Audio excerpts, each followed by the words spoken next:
iska celiyo banaanka ay soo dhiga baarlamaankan waxaan leeyahay nimayo waa u jeedaan meeshaan ku jira hiiliya halkan joogay waxa ay la soo dirsay halkan ka aragtaan waa gudoomiyaha gobolka Karkaar Cabdi Saciid Deere oo iyo dhalinyarada reer Qardhoodka oo sawir jamca la galay. Assalaamu calaykum waraxmatullaahi tacaala wabarakaatu. soo dhawaada daawadayaal, Allah idin sharfo. waxaan rabnaa inaan halkan uga hambalyeeno idinkana warbixino doorasho maanta ka dhacday magaalada Garowe oo lagu doortay dalada dhalinyarada Puntland gudoomiyaha iyo gudoomiye ku-xigeenka oo ku-xigeenka ay markii ugu horeysay gabar ku guuleysatay marna hambalyo halkan uga dirno marka hore intaan ugu gudagelin waxaan ka codsanahay si xushmad ku dheehantahay hadduu muuqaalkan idin soo gaaro inaad share gareysaan oo asxaabtan la wadaagtaan like-tan inaad noo tuujisaan sidoo kale bogga dadka cusub follow YouTube-ka subscribe comment-igu aragtidaada soo dhawaada mar kale maanta magaalada Garowe waxaa ka dhacday doorasho aad u xiiso badan oo aad isha loogu hayay waxaa la doortay gudoomiyaha dhalinyarada Puntland ee Bayaan iyo gudoomiyaha ku-xigeenka waxaa gudoomiyaha loo doortay ninkii 3 sano u dambeysay soo maamulay baa mar labaad dib loo doortay dabcan mar labaad la doortay waxay tusaysaa shaqo wanaag ninka uu soo qabtay ee dhalinyarada Puntland ku arkeen ayay mar kale jaanis u siiyeen Liibaan Maxamed Xuseen baa ninkaas hambalyo waan leenahay ninka dhalinyartaas khudbad buu jeediyay intaan la dooran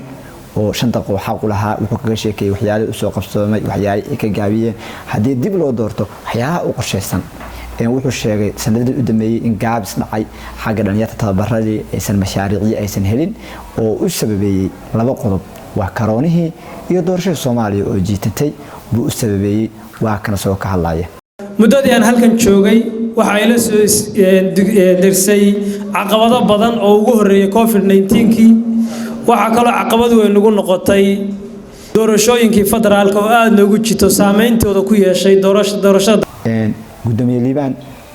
asagoo ka codsanaya dhalinyarada Puntland in markale dib u doortaan ayuu wuxuu ka sheekeeyay intii xafiiska joogay waxyaabo uu qabsoomay muddadii aan joognay xafiiska waxa noo qabsoomay inaanu dardar gelino dib u doorashooyinkii daladaha gobolada anagoo duruufo adag u marnay waxa kale oo noo qabsoomay qalabayn iyo tababar dhammaan dhalinyarada gobolada waxa sidoo kale noo qabsoomay shirweynihii dhalinyarada Puntland Liibaan waxa loogu codeeyay horta Liibaan codey lama tartamin nin dhalinyaro baa la tartamayay ninka dhalinyarta ah intaan doorashada la gelin buu tanaasulay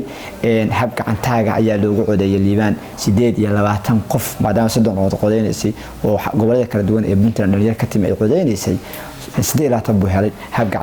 gacantaaga ugu codeysay 2 qof baa iyagu ka aamusay cid maqnayd ma jirin sidaas ayuu gudoomiye ku noqday Liibaan dalada dhalinyarada Puntland sanadada soo socota uu hogaamin doona waxa ku xigeen loo doortay gabadhaas oo la dhooruun Cabdi Kamas oo gabar reer Qardhooda qalanjada ku magac dheertahay gabadhaas waxa la tartamayay dhalinyaro ilaa 3 gaarayso oo wiilal ah dhalinyartii wareegii hore la codadka lagu kala bixin oo waxa la kala helay codad isu dhow dolka joogay aad u maamushay waxyaalo qosol badan ay ka codsatay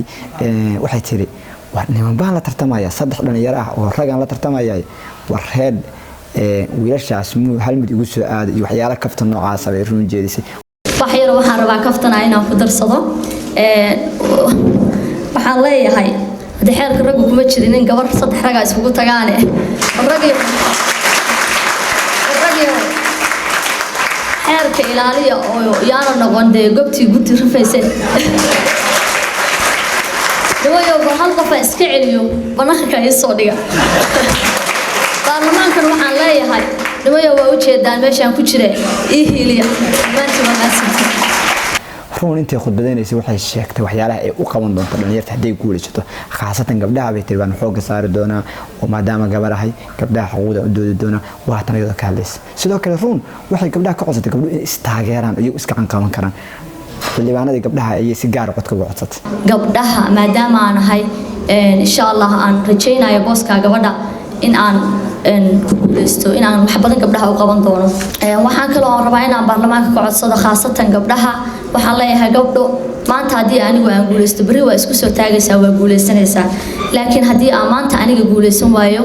maalinta waxaan maleynayaa in aydan meel kale isku sharaxi doonin ugu dambeyn doorashadii waa la galay ku xigeenka dadku tartamayay run waxay heshay wareegii hore saaidin sheegay 15 wareegii dambe ayay rikoor jabisay run 24 cod bixisay waxa codeynayay 30 qof وأركي كذا أنت كعرق meelaha ka aaday 6 cod baa meelaha 3 kala tartamayay kala madax kala duwan oo wasiiro gudoomiyaal gobol gudoomiyaal degmo taliyaal ciidan baa khudbadeeyay agaasimayaal waa u hambalyeeyeen madaxweynaha Puntland baa asagu soo hambalyeeyay oo dhalinyarta maanta la doortay oo u soo hambalyeeyay sidoo kale waxyaalaha cajiibka waxa kamid ah run waxa aad soo taageeray dadka reer qardhoodka oo madax iyo majabale oo aan kala harin hada sawirkan halkan ka aragtaan waa gudoomiyaha gobolka Karkaar Cabdi Siciid Deere oo iyo dhalinyarta reer qardhoodka oo sawir jamaca la galay dhalinyaro fara badan hadaan dhalinyartii run taageertay in soo baxday oo kaambi gareys hadaan daba inaad tiriyo